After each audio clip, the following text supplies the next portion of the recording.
You are listening to your auntie's favorite DJ, DJ Tricey Trice. What the pod? What the pod? What the pod? What the pod?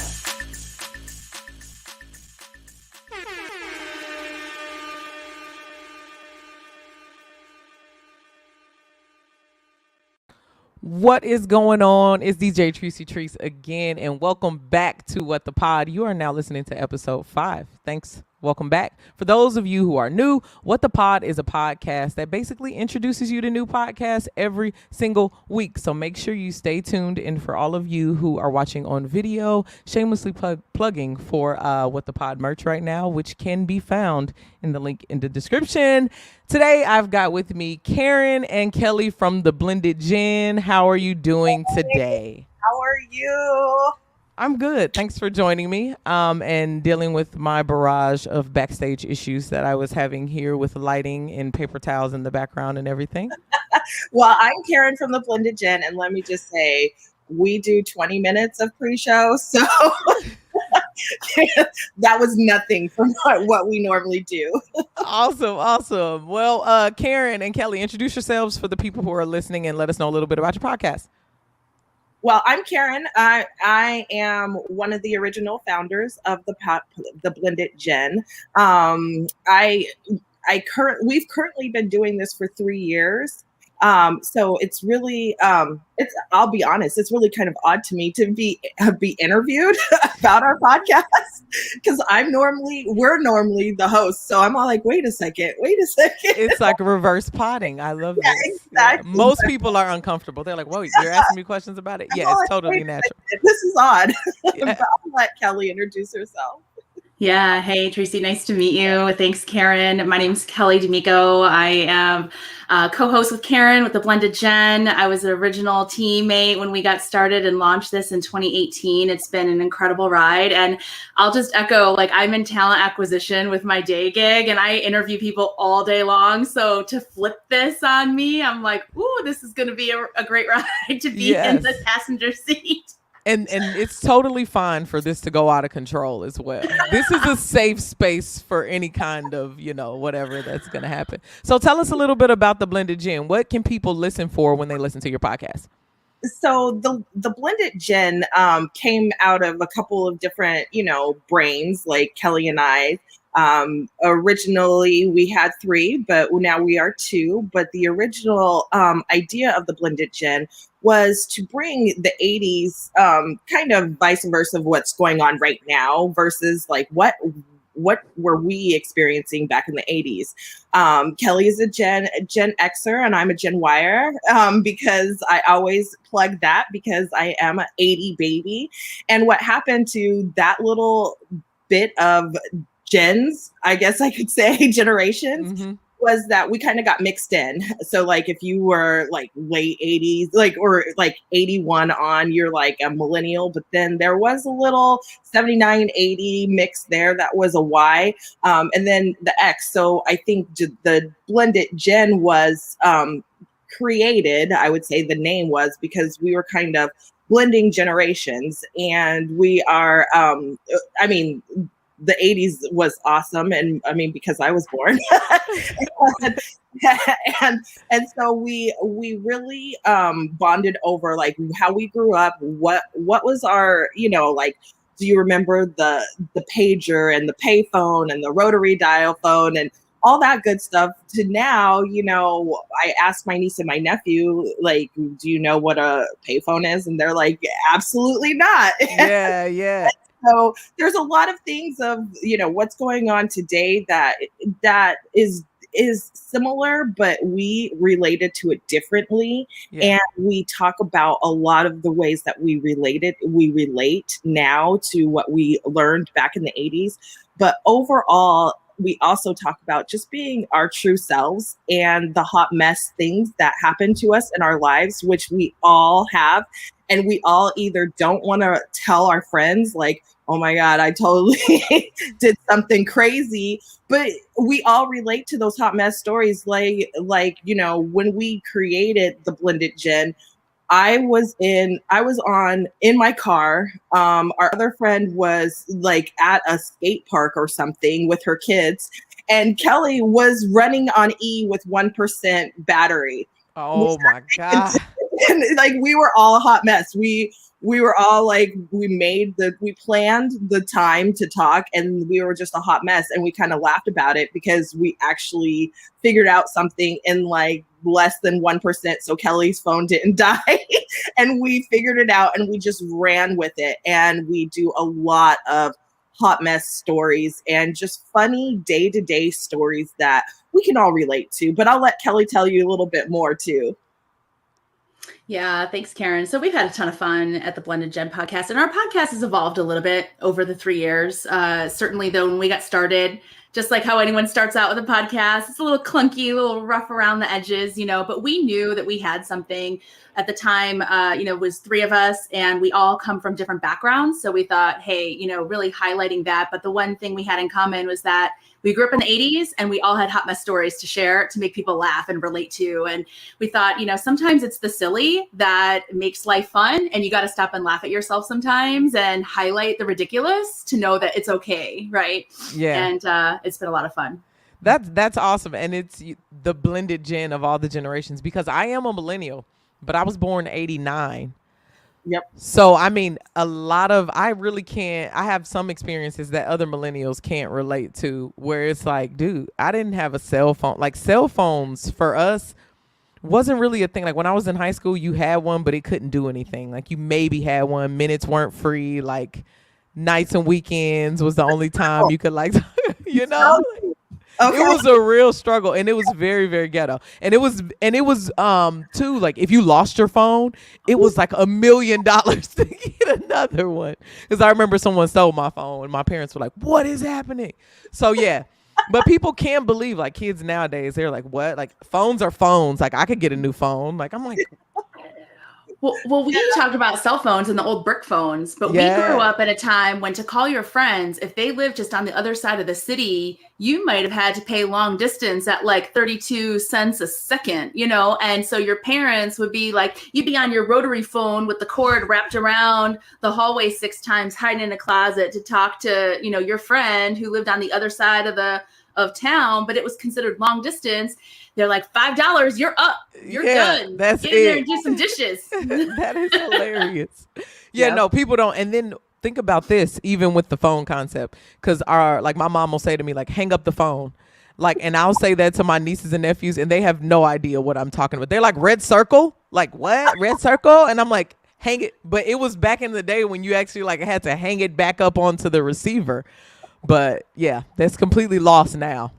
Yes, it is. And so we go back and forth and we laugh at those things, right? Because it's funny how we react to the news now, and how instantaneous it is, right? You know, it's so just right there in your face. And we talk about, you know, like, waiting for people to call you. Like, when you said that you were going to call me, guess what? You're going to call me. And we would have like words if you didn't call me, right? Yeah. Because it's like you're waiting at the phone, and then you're coming back to listen to your voicemails. You didn't get to listen to your voicemails on the road being like, oh, I missed your call. No, it was hours later, maybe, you know. Yeah. And then people said, I'll be there at 5:00 to pick you up. You were ready at 5:00. This was no text thing. Oh, I'm in traffic. Like, I'm, you know, none of that stuff. And so we kind of laugh about that. And our big thing is just to be, you know, your authentic self. Like, if you're saying hang up the phone, heck yeah. Like, hang it up. Hang up the phone. You know?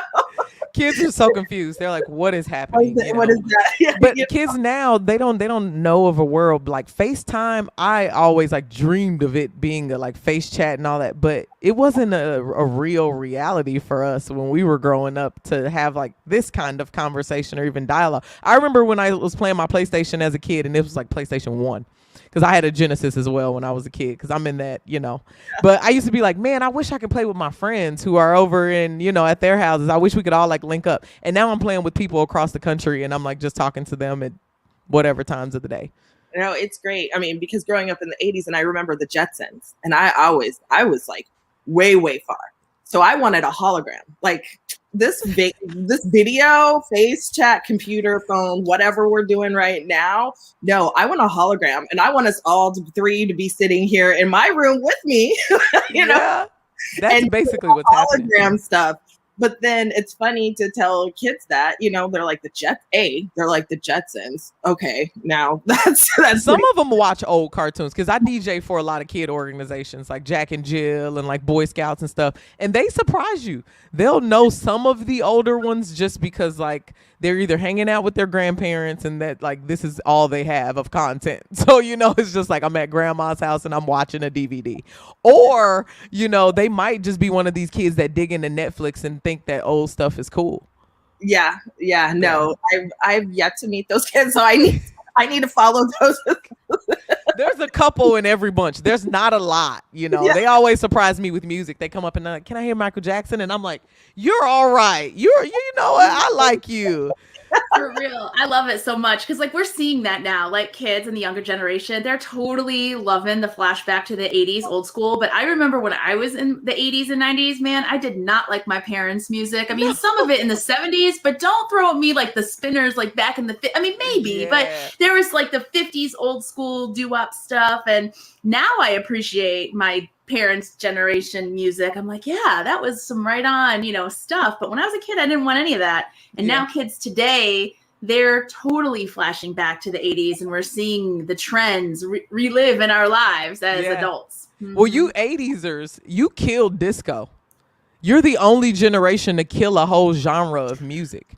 Like statistically, you guys were like burning albums and like revolting. You're like, we're sick of this shit. Disco sucks. Like that was a real thing. So I would say that you hated your parents' music. Hated parents' music, but rap was born and MTV was born, and the MTV generation came out strong and in force, right? I know, like Friday night videos was like the thing on NBC late at night, 1 o'clock in the morning. I used to stay up late to watch it and sneak it, and then MTV, man, that just changed the world. It did, because everybody, or young people being very ratchet on TV.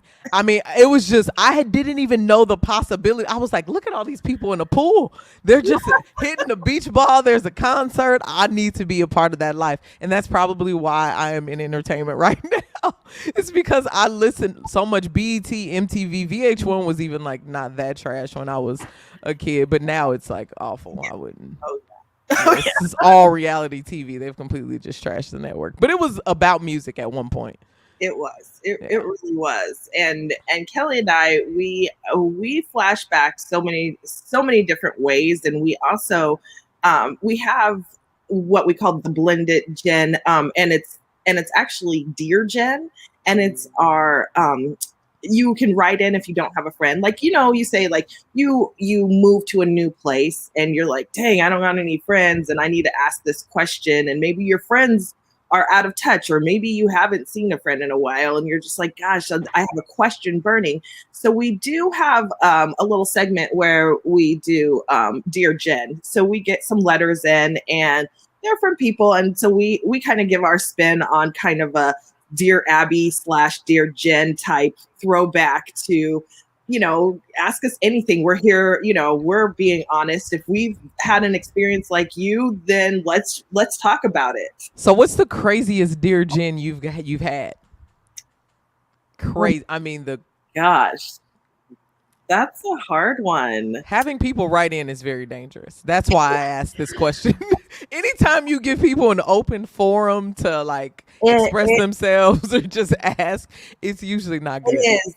One that I can remember is this. It was a Dear Jen, and it was a mom. And she had, you know how like we have Amazon now and your kids are just like, Amazon, I want to buy. And then all of a sudden your bill is like $500 million. But so happened, her kid had asked her to buy some stickers. Just some regular old pack of 100 stickers for $5. So she was like, yeah, go ahead. You know, he was going to decorate his helmet for, you know, going out bike riding, skateboarding, whatever he did. And the stickers came, he decorated his helmet. She didn't pay no attention to what was on the helmet or anything like that. And he came home after the skate park, and she's like helping him get out of his gear and everything. And she looks on the helmet, and one of the stickers was a weed leaf, a pot leaf. Well, of course, her son's like 8 or 9. It's like grass, yeah. It's like, oh, look, a leaf, and like other stickers. Tree. It's a tree, yeah. It's a sticker. And so she had wrote in, and she had asked, like, what do I say to the parents? Because she wasn't at the skate park, but you can only imagine, like, parents out there, like, looking at calling CPS. Absolutely. They should. I mean, like, what is happening? But it was kind of like a hot mess story and a Dear Jen, like, what would you do type thing? Like, if this happened to you, which is possible, right? It's hilarious. Yes. My nieces, I have 10 nieces and nephews, and they're constantly grabbing stuff, and I'm like, wait a minute, let me make sure that could totally happen. So I think we get stories like that. We haven't had any juicy ones. Kelly, what's your favorite hot mess story? We've definitely had some really hysterical hot mess stories over the years, probably more so than Dear Jen. I mean, we've had some good Dear Jens. Some Dear Jens, though, just to close that loop, have written in, they have some problems, like, how do I handle this? And so I'm grateful that we've created a platform and a space for people to come and share, and it really resonates with our listeners. And we've had some good dialogue and follow up with that. But in terms of hot mess stories, they're hysterical. There was one in particular, a woman shared, she had an experience with her dogs. So she went on a family vacation, and her husband had to stay at like their beach house a little bit longer. So she drove home with 2 kids in the back and this dog, and the dog ended up having like explosive diarrhea all over the front seat of their car. And it was the whole play-by-play as she's driving in the highway with the kids in the back. This dog is like exploding all over the place, all over her, all over the seat. The kids are throwing up now in the back seat. It's like disgusting. A whole big wreck. I mean, absolutely disgusting. But her play-by-play of going through this, I was like, you poor woman, man. I know. I am blow that car up. The wine, yeah. And if it's found in the river somewhere, I got you. I get it. Sorry, Progressive Insurance Company. Yeah. It is what it is. I can totally see that happening. Dogs are gross. I have a puppy. He just has diarrhea randomly because he's trash. He's a dog. He's like, whatever, putting my head in the garbage, whatever happens, happens. I would puke off of his diarrhea. So yeah, I can only imagine small children with just. Yeah, we're going right there. But we were in stitches when we read this story, and she was an amazing storyteller walking us through. But we've had everything from that to like hot mom moments, like with the kids and the tooth fairy, and just like. I mean, and beyond, like there was even one recently for Valentine's weekend. I think it was a male listener wrote in, Karen, right? And he had a steamy Valentine's story, totally go AWOL off the side of the road with like a rat in the house and a bat that flew in the window. Yeah. Yeah. What? It was wild. Some of the hot mess stories. Yeah. He was trying to be romantic with his wife, I think. The cat had, that's what it was. The cat had bought in a rat that they thought that he had killed, right? Brought it up on the bed, of course, because, cats like to show off their stuff. But the rat was still alive and ran. Okay, so you're in bed. There's a rat in your bed. And then it runs, the cat runs. But then not even like less than 15 minutes later, then a bat flies in because they kept the window open for the other cat. And so a bat flew in. So then he tried to get it out. And, Ace Ventura. And what did we call it? The cats, bats, and rats story. I don't know. It's a hot mess story for sure. No Valentine's love going down in that bed that night. That's for sure. And rats. Where are you guys at? I'm in California. Oh, me too. Okay, so you know about the rat situation here. Well, I'm in the country. I'm Northern California, so it's nice out here, and I'm sure. I mean, it's not any better. These are like small squirrel rats here. There's a sitch. There's a sitch happening. That sounds like a problem. The police watched me run from rats, and I looked at them and I was like, "Why the fuck wouldn't you help me? The fucking rats are running." Like, are they running after you like in packs? Like it's at night. It's only at night. It's if you walk past a trash can, they'll try to run under your feet, like No. to get to the buildings. It happened to me. Okay, so since you guys are on my show, I'm gonna tell you a hot mess story. Oh, let's go. Yay! Okay, so me and my friend are walking. It's at night. We're downtown LA. Like, we're right by the Cecil Hotel, which is so funny because the rats were in front. This is where I got chased by rats. So that documentary with like that building being possessed and all that, I think it's the rats, to be quite honest. They just run the place. So anyway, his building is on that block, which is totally fine. Like, we didn't even know that place was on the block.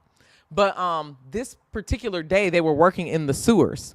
So they had went down there and they shut the power off, and like they were in the ground, which means that all the rats that are in the sewers are now what? On the streets.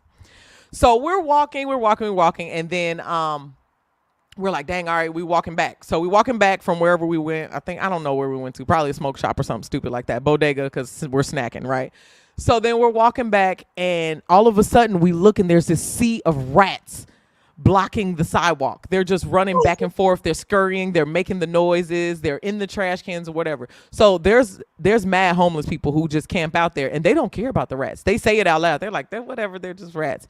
But I'm like, dude, it's rat city right now. So then like there's a little patch where it's open, and I look at him and I'm like, Lewis, come on. Like, we got to run. This is our time. Like, there are not a lot of rats we can get through if we run.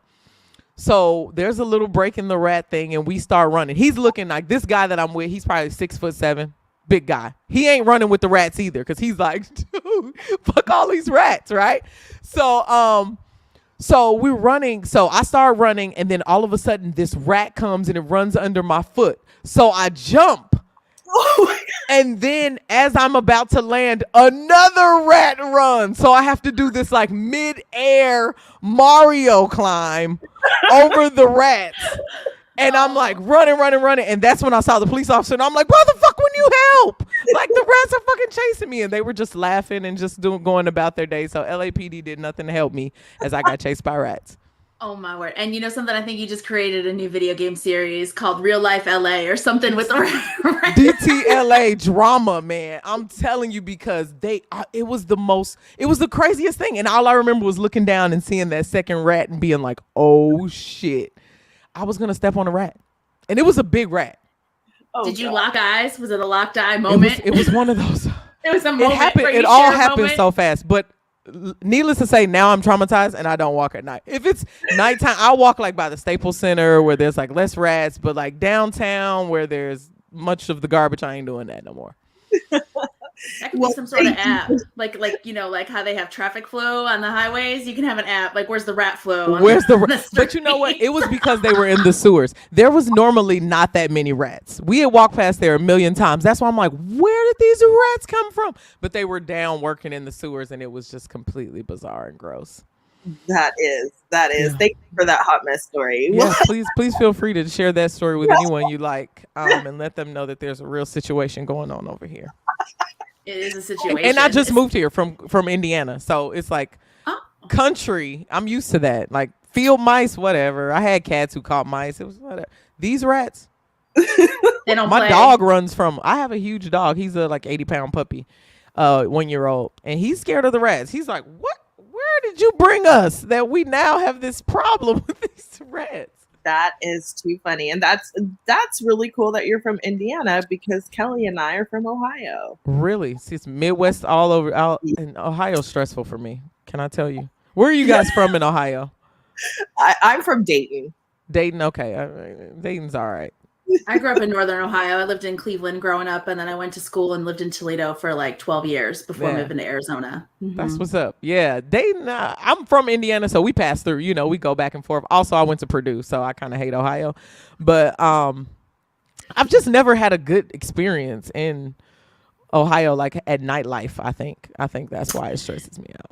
That's what it is. Like, I mean, I grew up in Cleveland, and at the time, like, it was fun growing up, right? In the 90s, right? Because that's when you were going out, not so much in the 80s, but the 90s were a good time. Go down to the water and the flats and party, have fun, or what, you know, whatever, right? And that was a good time. But then I went to Toledo, where there's nothing. Yeah. It's it's a bunch of, working on the cars and all the different I mean, good people. I had a great time there. We made our own fun, but it wasn't fair. It was like going to the Regal Beagle to drink your beers on a Friday night, right? That's where you went. That's that Midwest living. Yeah, it was simple, easy, good. But we came to Arizona and never looked back. Yeah. Oh, for sure. I moved to California. I'm like, Indiana has rent, buy one, get one free. I ain't going back. I like that. So true, right? Why would I do that? I mean, just the pace on the West Coast is completely different, And if you want to be a mover and a shaker, I think that the West Coast is where it's at. Yeah, definitely. I agree. But it's so funny because when we started the podcast, Kelly, I, and our third friend, we all didn't realize how much time we all three spent in Ohio. Because our other podcaster that started it with us, she grew up in Ohio too. So it was really weird because we all met in Arizona. I lived in Arizona for a little bit, and then we all met, and we didn't even piece our stories together until like, I don't know, year one. Almost. Yeah, I mean, it was way later after we started working on the podcast and really getting to know each other more. We met each other in a business networking, environment, and we instantly became attracted to each other in terms of our energy and who we are, and we just hit it off and started, independently hanging out and going to different mixers and things like that along the way. And then when Karen came to me and was like, Kelly, I'm working on something. Do you want in? I was like, oh my God, that sounds amazing. Let's go. And then we started chatting. And the beautiful piece of this is, the three of us, when we started this, is awesome. Learning that we all were in Ohio for a really substantial part of our younger lives. But the three of us are all very different people in our backgrounds and upbringing and even who we are today. But our core and our essence are so aligned, right? And I think it's just a powerful piece that, like, when you meet people, you never know their backgrounds. You never know, even, present day, they could be totally different on the surface, but the root of who they are, you could align with some great people. And I'm so fortunate that I've now, have two best friends from this experience, and we would have never even known. That's so dope. And I do think that just Midwestern people have really good cores. I feel that. And it's so crazy because I'm here, but I constantly link up with people who are that, because I think I'm attracting that. Just by good, sweet people, who are just out here because being there is just slow, and we don't want to do that no more. It is very slow. It's slow. And I drive a pickup on the West Coast now too. So I drove it all the way across the country. And people are like, what? But I'm like, in Indiana, that was it, man. Everything takes 20 minutes to get to. Everybody's kind of just hanging. It's closed at 10:30, except for the clubs, but that's like a mixture of techno, country, R&B, hip hop. It's like, you know what Midwestern clubs are like. It's like people are line dancing while people are like jumping up and down and raving. And then there's this hip hop that's just bled in because of like all Chicago and like, just. Yep. No, that is so true. For real, you hit it on the head. You just took me back. You took me so back to growing up. And that's exactly what it was. It was, let's go line dancing. We had the boots on, right? And then somewhere in the middle comes in some sort of Biggie, like playing. Remember when people in Indiana line dance to Lil Jon. They be like, yeah. And it's like lit. I mean, it's good stuff. We used to go to bar. It's whiskey business or something like that in Indiana. But it's a good one. Whiskey in the title just sums it up, right? Just a big ass dance floor. They got like 27 beers on tap. The DJ's playing like every genre of music, and people are cool with it. Yeah, it's legit. It's a good time. That's why I'm like, it's really cool. But it's like, I'm 31. It's like, I really want to turn up my career right now and not be like buying a house and just have this big huge plot of land, which you can do for really cheap out there too. Talk about the differences in living. Oh yeah, a big difference in living. But I grew up mostly in Denver, and so I just you've been around Denver. Yeah. How was Denver? Because I love Denver, but I stayed in an Airbnb there. I wanted to move there because of just when I was going there and partying. Then I stayed in an Airbnb that was in a neighborhood, and I was like, I can't do this. I don't like Denver at all. I don't know what neighborhood, but I think it was close to downtown though, and maybe that's just that's probably true. I grew up on kind of the southeast, like suburbs of Denver, in Aurora, but that was back in the 80s and 90s, you know, so it was totally different. It was kind of rural back in the day, you know, believe it or not, when you go out there now, it's like, what are you talking about? Yeah, I'm like, what? Yeah, it was in the 80s. It was really rural out there, but it's grown a lot, and I've seen it grown, you know, a lot, and I like it. I always said I would retire there. Yeah. I need to experience some other things. If you like Four Seasons, that's the place to go. If you like to hike, bike, or ski, those are the places to go and live. You know what I mean? You have, you know, the best of both worlds out there, but I still like the West Coast, though. I love the Northwest because you have the mountains and the ocean, and that's what is your winter like, though? That's my the winter in Denver. No, I mean like in NorCal. Oh, like, no, it's nothing. I mean, I'm used to snow and like. Yeah, that's why I have been hesitant to go north in California because I'm like, I'm not going back. I mean, it was cool, but I didn't see any snow out here. I mean, if I don't see any snow, it's a good winter. That's how I say. Agreed. We just got here on New Year's Eve.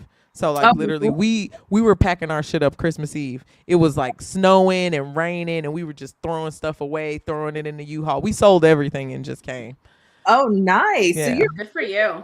Yeah, we visited in October and then I was DJing like I was a wedding DJ. So I had a wedding in Indiana and I got COVID at a wedding. Oh. And then I gave it to my wife and then I was like, shit, we were sick for like a month. And then I was like, listen, we make it through this, we out of here.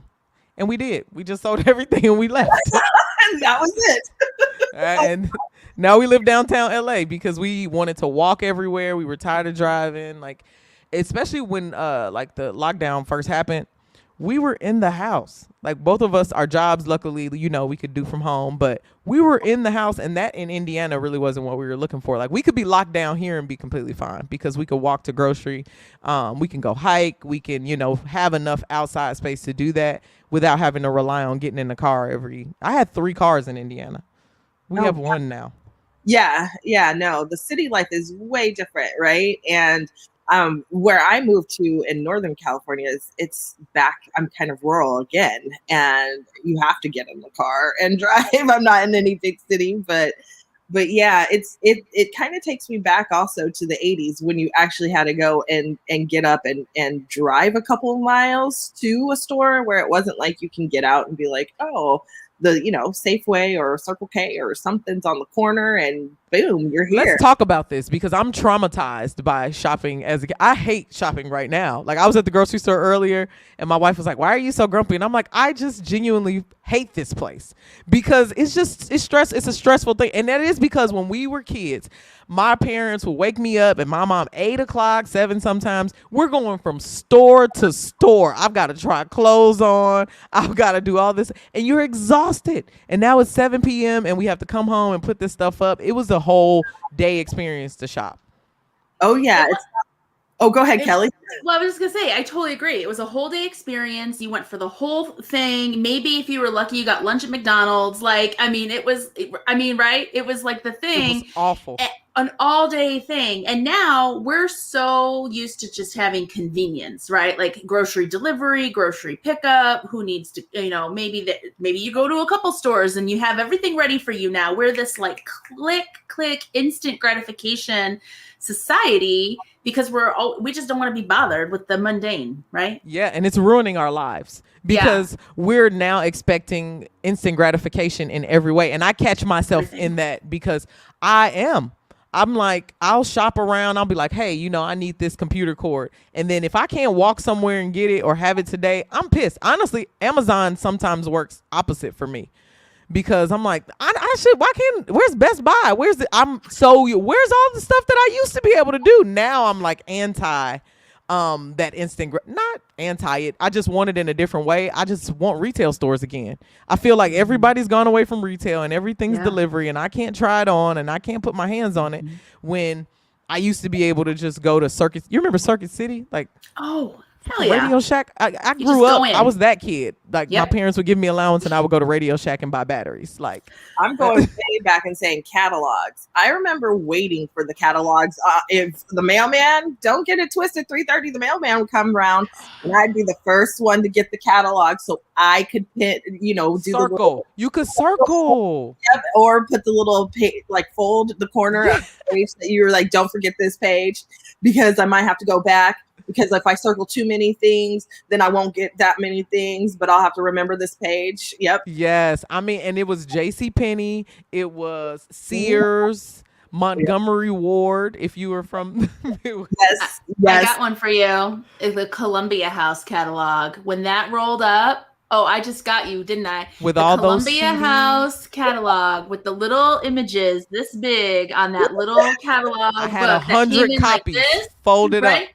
A million of them, right? Circled of all the things, and you had your penny ready to go to mail in on your order form with your 12 free for a penny CDs. Yeah, that was totally like a Columbia Ponzi House scheme. catalog all the way. And I think, didn't they have some kind of legal ramifications for tricking people or something like that? It was never a penny. I don't think there was some cost. I never paid. I only paid a penny. I was like, How did that business wise happen for us? But I had hella order forms. I would just steal them from magazines and all kind of stuff. Or like the AOL CDs. You remember when the internet was like an introductory CD that they mailed out to everybody? I went down my block and stole everybody's internet CD because my mom had just bought me a e-machine computer. Oh wow.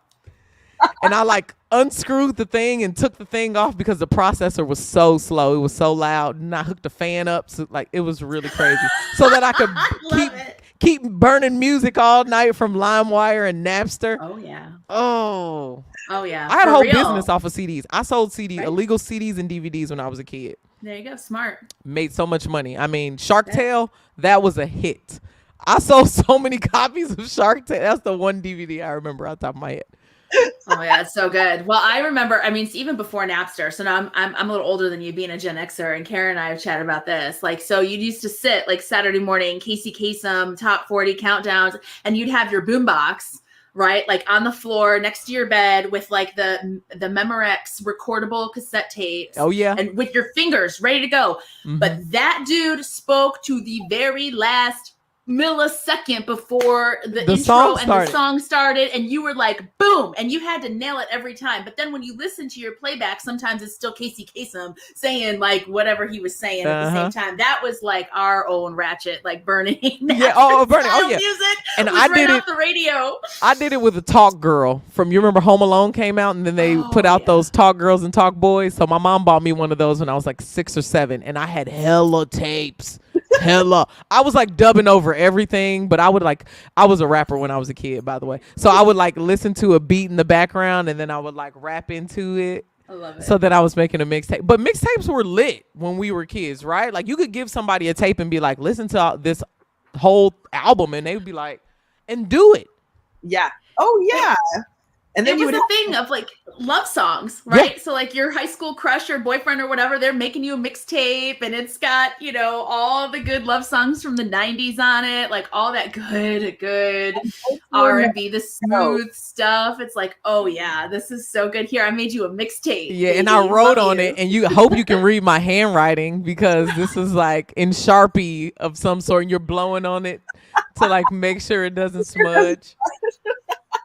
That's so funny. No, mixtapes and tapes, period. I remember getting in my first fight because somebody wouldn't give me my tape back. Like that was like back in the day. For real. Like back now, it's like, oh, somebody didn't give you your CD back. You can burn it again from somewhere. Nobody has CDs. And if you're buying CDs at this point, wow. Yeah.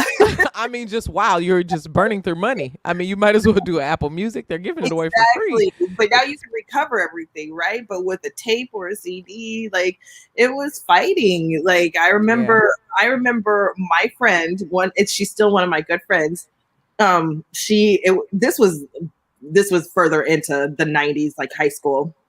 And I had a car, and she had put her tape that she had got from Christmas in my car so we could listen to it over and over again like you did, right, in your car. And I remember a year later her being like, hey, can I get my tape back? And I was like, that's not your tape anymore. It's been in my car for a year. Right. It is now the car's tape. I was like, that is currently mine. And we always joke about that. Like, I was like, I gave you your tape back, but I don't. And it was Aaliyah's tape. I remember. Oh, so what was that tape? What was your one tape? That's what I'm at. That's a good one. Because back in when you had to buy tapes, for people who are listening who can't relate to this, sometimes like they would do singles, but you could also buy the album. So you could buy the single with like a club mix. It was like 3 different songs on. Then they do the instrumental. So you can get like just that version with 3 songs, or you could do the whole album. What was yours, Kelly? Can you think of? Oh yeah. So my tape was Madonna True Blue all the way. For sure. But my album, because I also had a record player when I was a kid. So going back, right? So I had the record player, was Purple Rain all the way. So Purple Rain. Purple Rain, Prince, absolutely. And then I had some Tears for Fears in there, and Michael Jackson, of course, and on the album deck. And then tape, though, Madonna came out and she was the thing, and she killed it. She killed it. But True Blue was the tape that was forever burnt, played all day, every day. Mm-hmm. Yeah. Okay. So my tape, okay, I'm going back to the 80s. I loved Tiffany. That was my tape. That was my tape. Now growing up and then having like other tapes, Uncle Luke, hands down. Everybody knew not to mess with my Uncle Luke tape, okay? Come on, Uncle Luke tapes. You was meant to be on the West Coast. You was meant to be on the West Coast. Exactly. That was my tape. And to fast forward, because my friends knew I loved my tape so much. And then as we grew up, then they got me a CD. And then that was my CD. Like, that was your CD. Okay. But yeah, those were... that was it. Yeah. And then just mixtapes. Like you would get those one songs that you never would get the whole tape, but like somebody made you a mixtape. And like, I remember just hella just old school, like E40, like stuff that you can't, underground stuff that you couldn't get. Like those were my real tapes though, the mixtapes. For sure. For me, I think I'm gonna choose. So I remember my Christmas when I turned 5, when I was 5 years old. It's so funny because I remember it. I got a boombox for Christmas. My mom just put it on the floor and like put a bunch of tapes. And that was my favorite time for tapes because those were all my favorites. And my favorite from that one, and it was all female artists, and it was explicit too because my parents were like, hey, just don't say the words, but you can, listen to the art because my dad was a musician. Had to be Debrat, Functified. Debrat. I mean, yes. I just couldn't get enough. I was like, this is tight. And then I had a Tupac tape where Hail Mary's instrumental was on it. And that was I was woke when I was a kid. I would consciously write raps about, just the African American experience that I had from when I was 5, So. Yes.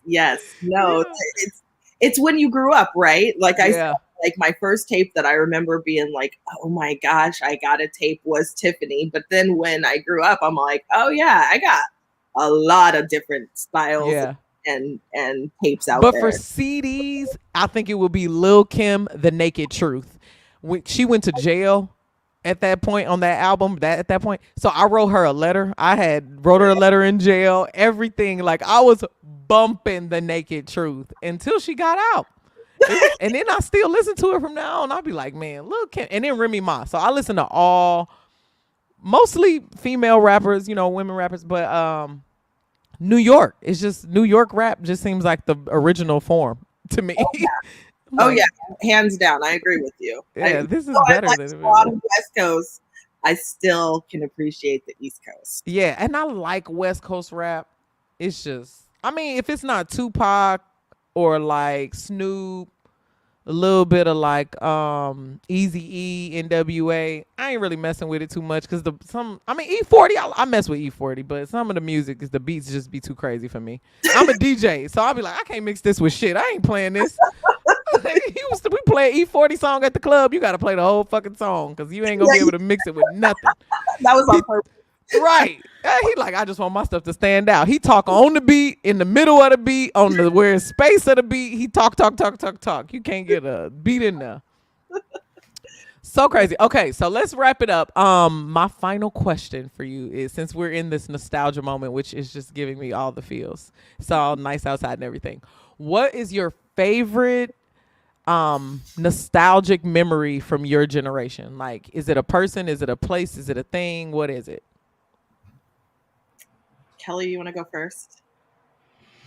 Man, we can go all over the place because I think there's so many things. Like the two first things that come to mind growing up child of the 80s was Saturday morning cartoons, eating cereal with my brother, like literally waking up at the crack of dawn, opening up the cabinet, having like 25 boxes of our favorite cereal, Cookie Crisp and Cocoa Puffs and like, you know, Fruity Pebbles and like all the sugar cereal, and getting like jacked out on sugar cereal for hours in the morning, literally boxes lined up in front of our big tube TV, and watching Saturday morning cartoons. Like that is the epitome of my youth from being as little as I can remember and until like I became a 90s teenager, right? Like that was where it was at every Saturday with my brother. And then, I mean, hours, we would just watch hours and hours and hours of it all. And it was, I mean, that was epic. That was my youth, hanging out with my brother on Saturday morning, getting coked out on sugar cereal and Kid coked out.